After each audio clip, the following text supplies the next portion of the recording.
Hey everybody, this is Rodney Watson, politics205.com.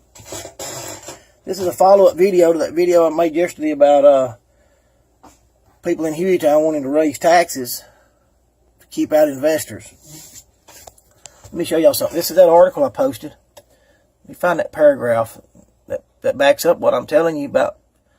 You won't put the high property taxes off on people that they don't want to pay it. They'll just leave. This happened in Boston. Let's see right here. It says, in his book, 2014, Boom Towns, Stephen J.K. Walker's an economist at Loyola University, Maryland, tells the fascinating story of Boston in the first decades of the 20th century when a charismatic Irish-American mayor, and that's important. He was one of these people that kind of put a salesmanship on you to talk you into raising your taxes. They said he was a charismatic Irish-American mayor, James Michael Curley, built a powerful political machine in part by hiking property taxes.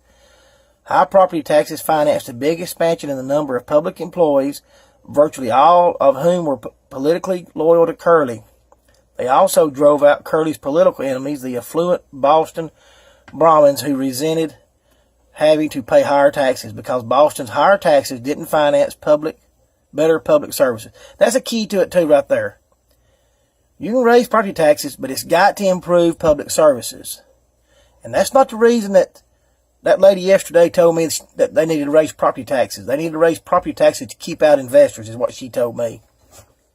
She said they'd be used to improve amenities. She never did say improve police or improve school or improve fire.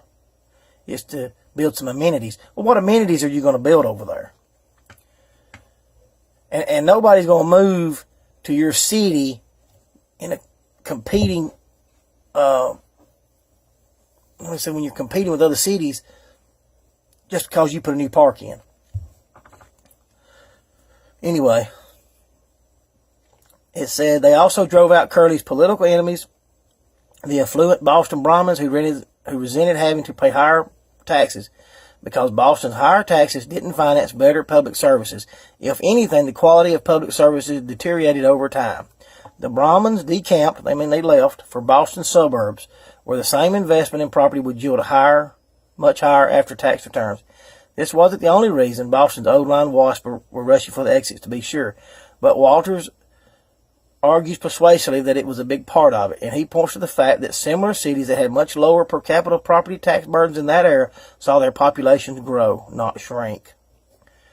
It goes on to say, now, if y'all know what white flight is, that's where white people have left the inner city, but this is saying that you could say that Boston was experiencing white flight, only Boston's better off families were fleeing other white people. So it wasn't white flight, and it's not white flight every time they holler it is.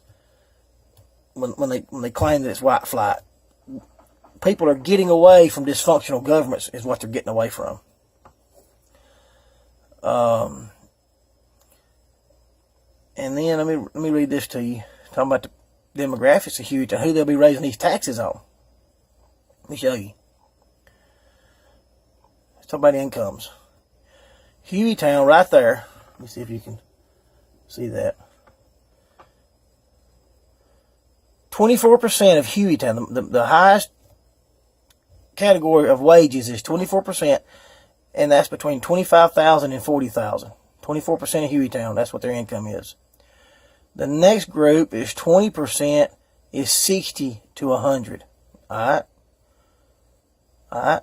And then 19%, which is an equal amount, almost except for 1%, to the ones making 60 to 100. There's just as many making between $10,000 and $25,000. 19% ain't even above the poverty rate right there.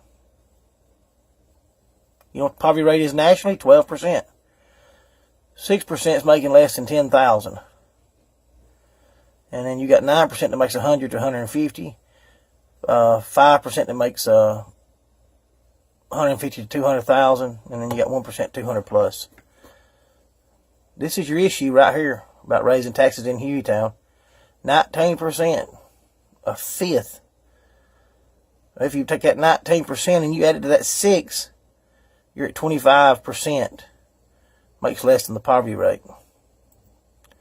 And they want to raise property taxes in Hueytown. That right there is why investors are targeting Hueytown and other places for rental properties. When you're in this category right here, this 10 to 25,000, I've been there myself, you have to rent because you can't save up a down payment. This is basic economics that I just say it. Pam Seegers don't want to recognize this. She says it's not incomes. It's not incomes. And if these people happen to get one of these jobs, it's fixing to come in down here at Mercedes. I heard there's 700 more jobs fixing to come in down there. They're going to move closer to Mercedes. They're not going to move down there because they have a new park bench to sit on. These people right here, if they get one of those jobs, they'll leave Hueytown and they'll move into Tuscaloosa or McCalla. Probably these people right here is making 25 to 40,000 if they get one of those jobs. Those jobs will pay 70,000 a year down there, and you're not going to move down there to Tuscaloosa County because you got great amenities and great public services. You're going to move down there close to your job. So you have 25, 19, and 6. That's another 24. There's 48% of Hueytown that's making less than $40,000 a year. And she wants to raise the property tax on you. She says it's going to keep the investors out. Right there is your economic proof that what I'm telling you is the truth. We got to get incomes up in Hueytown. That's the problem in Hueytown, right there. That's the problem. And when you have investors come in, I'm not really for investors, but they're just responding to a market situation. Pam Seegers is supposed to know this. She's been on all these realtor boards. She's supposed to know this. And she'll turn this into, well, I said something ugly to her. I didn't say nothing ugly to her. And what they're getting ready to do is do the same thing in Hueytown that they just put on Birmingham up here and those city councilmen when they raised these taxes on this stadium and told them it's going to be economic development that's going to help the whole region. They'll try to tell you that this property tax is going to help you.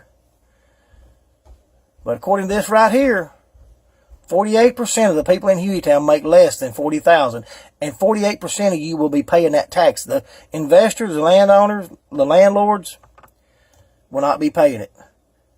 Renters and property owners will be paying it. When you get above 40,000, if it's 40 to 60,000, things start to change a little bit for you. But this is the burden right here. And there's nothing wrong with people that don't make high incomes. You just got to get you a little bit better income producing job. Hey, this has been Rodney Watson, Politics